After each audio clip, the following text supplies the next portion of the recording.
ঘটনা হচ্ছে দুপুর 2টার, আর তারা এসেছে রাত 2টায়। মানে এটা তো একজন খুনির জন্য পালিয়ে যাওয়ার জন্য যথেষ্ট সময়।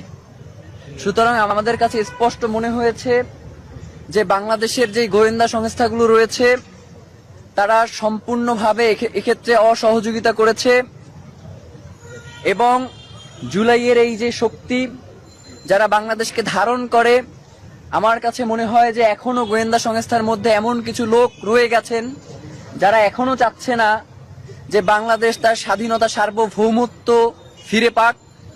দীর্ঘ 17 বছরে বাংলাদেশের স্বাধীনতা সার্বভৌমত্ব যেভাবে দিল্লির কাছে মাথা নত করেছিল, তারা এখনো সেই প্রচেষ্টা চালিয়ে যাচ্ছে।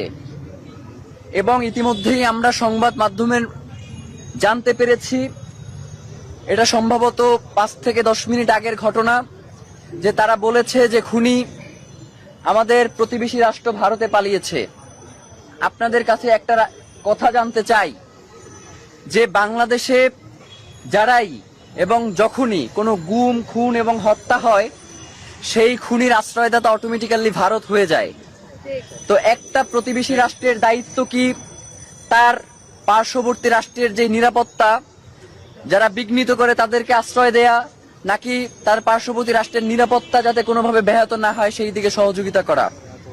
আমরা ইনকিলাব মঞ্চের পক্ষ থেকে আপনাদেরকে জানাতে চাই, যদি সত্যি সত্যিই ভারতে এই খুনি পালিয়ে থাকে, তাহলে যেন অতি দ্রুত বাংলাদেশ সরকারের পক্ষ থেকে ভারতকে আহ্বান জানানো হয় খুনিকে হস্তান্তরের ব্যাপারে।